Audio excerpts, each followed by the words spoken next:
जय मां शारदे। चंबल संभाग के रचनाकारों की कड़ी में मैं आज सीताराम बघेल जी को लेकर के आया हूँ। सीताराम बघेल जी ग्वालियर मुरैना में गणेशपुरा में रहते हैं। सीताराम बघेल जी ने पंचतंत्र का गीत शैली में अनुवाद किया है। ऐसा माना जाता है विश्व के पहले कवि हैं जिन्होंने गीत शैली में पंचतंत्र का अनुवाद किया। और अनेक धार्मिक ग्रंथों का उन्होंने गीत शैली में अनुवाद किया है। बड़े देश के बड़े बड़े कवि उनके पास अपनी रचनाओं में सुधार करवाने के लिए आते हैं, त्रुटि सुधार के लिए, छंद सुधार के लिए। और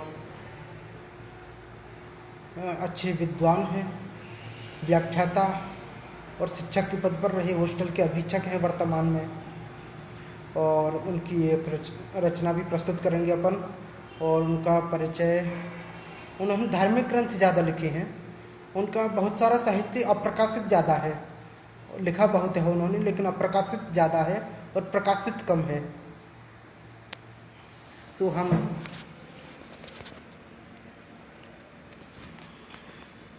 उन्होंने एक तरह से प्रबंध काव्य परंपरा के साहित्यकार सीताराम बघेल।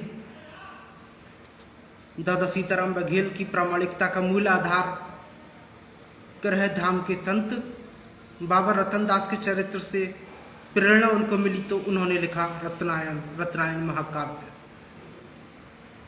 और उनकी विचार एवं भावना दिव्यमयी है। उनके संत स्वरूप में भगवत गीता, भगवत तत्व, आत्माभिव्यक्ति, दिव्यता दिखलाई पड़ती है। महाकाव्य रत्नायन के सृजनांकुर से फलीभूत हुए प्रकाशन तक दैवी अनुग्रहों एवं प्रत्यक्ष सहयोगियों ने श्री रामचरितमानस में वर्णित स्वयं प्रभा की भांति सीताराम बघेल जी को आनंद सिंधु के किनारे पर ला करके कब खड़ा कर दिया पता ही नहीं चल पाया। सीताराम बघेल में बहुत ऊर्जा है। दादा सीताराम बघेल जी सकारात्मक लेखन ज़्यादा करते हैं और एक विद्वान ब्राह्मण की तरह उनका चेहरा, उनके चेहरे पर तेज और अनेक प्रकार की विद्याएं उनको आती हैं। तो करह धाम पर निरंतर हरि नाम संकीर्तन का प्रवाह चलता रहता है। किसी को रत्नायन चाहिए तो रत्नायन उनसे प्राप्त कर सकते हैं, उनके घर जाकर के गणेशपुरा में, या हमसे कह सकते हैं, हमारे माध्यम से भी वो मिल सकती है। रत्नायन एक ऐसी पुस्तक है जो घर में रखी जा सकती है, रखी जानी चाहिए। एक धार्मिक ग्रंथ है, ऐसा महाकाव्य जो करह धाम के पूरे संत चरित्र का उल्लेख करता है। सीताराम बघेल जी सीताराम नाम कल्याण मार्ग की ओर जनमानस एवं जीव जगत को ले जाता है। जन्म जन्मांतर के लिए अपने जीवन को मनोहारी और मनोरम बनाने के लिए परमपिता परमात्मा को प्राप्त करना एक चिरस्थायी एवं कालजयी प्रक्रिया है। तो सुनिएगा, जन्मभूमि पटिया वाले की यही जरारा गांव महान। कहाँ उनका जन्म हुआ? पटिया वाले बाबा का जन्मभूमि पटिया वाले की यही जरारा गांव महान है। श्रद्धालु यहाँ के वासी हैं, श्रद्धालु यहाँ के वासी, भक्तों की माने भगवान। संवत 1948 हुआ दिव्यता का आभास, अगहन सुदी पंचमी के दिन जन्मे श्री राम रतन दास। और इन पंक्तियों में दादा ने जरारा गांव पहिया वाले चावा की जन्मस्थली बताया है। तो इस क्षेत्र के लोग बचपन में इन्हें रतन कहते थे, इसलिए इनका नाम रतन दास पड़ गया। रत्नायन महाकाव्य में उन्होंने बहुत लिखा है, तो उनमें से कुछ पंक्तियां हम ले रहे हैं। सरल विचित्र स्वभाव शांति प्रिय, सरल विचित्र स्वभाव शांति प्रिय, रोने धोने से अनजान, गुमसुम से बैठे रहते थे, चंचलता का उन्हें न भान। स्वयं स्वयं पर ही हंस लेते, स्वयं स्वयं से करते बात। एक आत्ममुग्धता वाला उनका व्यक्तित्व था बाबा रतन दास का। ज़्यादा लोगों से बात नहीं करते थे, वे स्वयं से ज़्यादा बात करते थे। स्वयं स्वयं में डूबे रहते, बीते इसी तरह दिन रात। हम उनके दादा की एक रचना भी लाएंगे। वो गीत गजल गाने वाले कवि नहीं हैं दादा सीताराम बघेल, वो तो एक तरह से प्रबंध काव्य परंपरा के कवि हैं, एक तरह से बड़े कवि हैं, चिंतन परक कवि हैं। वो काव्य गोष्ठियों में या किसी कवि सम्मेलन में आने जाने वाले ज़्यादा कवि नहीं हैं, जाते आते हैं, लेकिन उनका मूल उद्देश्य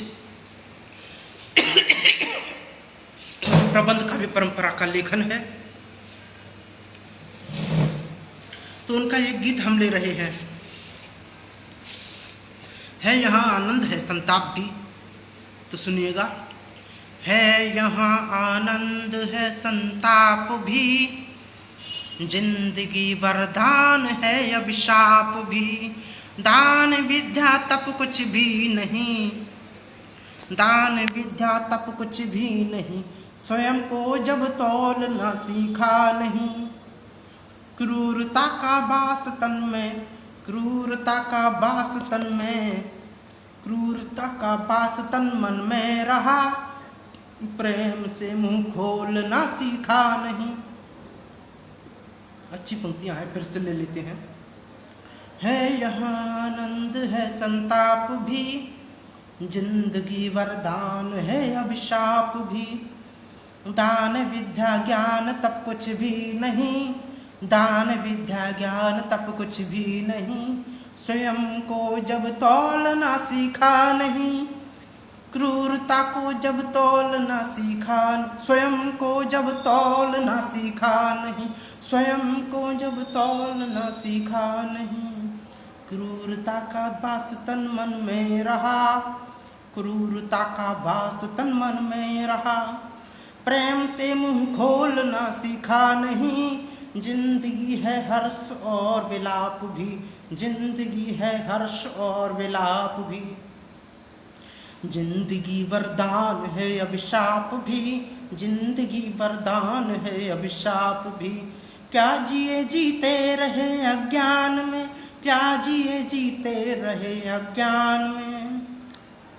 ज्ञान के संपर्क से मुंह मोड़ कर, ज्ञान के संताप से, ज्ञान के संपर्क से मुंह मोड़ कर।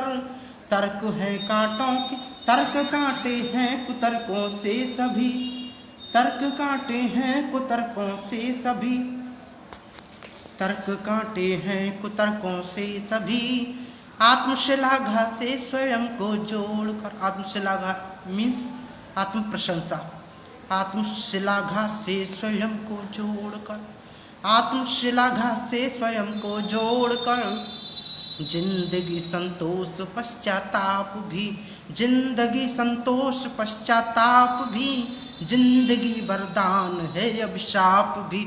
आदमी भूला नहीं जाता कभी, आदमी भूला नहीं जाता कभी।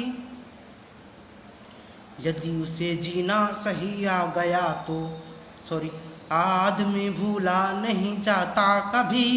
यदि उसे जीना सही आ जाए तो बदल डाले तिमिर को आलोक में। यदि गरल पीना उसे भा जाए तो, यदि उसे गरल पीना, यदि गरल पीना उसे भा जाए तो। जिंदगी एक पुण्य है तो पाप भी, जिंदगी एक पुण्य है तो पाप भी। जिंदगी वरदान है अभिशाप भी, जिंदगी वरदान है अभिशाप भी। बहुत बहुत धन्यवाद, आपने अब तक सुना और हमारे चैनल को सब्सक्राइब करते रहिए। चंबल संभाग के दिवंगत रचनाकारों को श्रद्धांजलि दें और जीवित रचनाकारों को अपना प्यार प्रदर्शित करें। और हम सभी जो दिवंगत हैं उनकी भी रचना लाएंगे, जो जीवित हैं उनकी भी रचना, जो कभी सम्मेलनों में ज़्यादा आते जाते नहीं हैं अथवा जो ज़्यादा बुजुर्ग हो गए ऐसे रचनाकारों की रचनाएं हम यहाँ प्रस्तुत करेंगे। और जो युवा हैं उनकी भी रचनाओं को ले करके इस वीडियो यूट्यूब चैनल पर हम डाल सकते हैं, लेकिन उनकी खुद की आवाज़ में आना चाहिए, क्योंकि वे तो स्वयं सक्षम हैं खुद आवाज़ देने में। मैं तो उनके लिए काम करता हूँ जो ज़्यादा बुजुर्ग हो गए हैं, खुद नहीं बोल सकते अपनी रचनाओं को, या फिर जो दिवंगत हो गए हैं उन कवियों की रचनाओं को इस YouTube चैनल पर अपनी आवाज़ में डालता हूँ। लेकिन जो युवा हैं वे तो अपनी ही आवाज़ में वीडियो बना सकते हैं और हमारे लिए ला सकते हैं और हम उस वीडियो को अपने YouTube चैनल पर डाल देंगे। अगर आप कोई चंबर संभा का कोई भी रचनाकार हो, भले ही युवा हो, हम उसकी रचना को अपने YouTube चैनल पर डाल देंगे। बहुत बहुत धन्यवाद, शुक्रिया।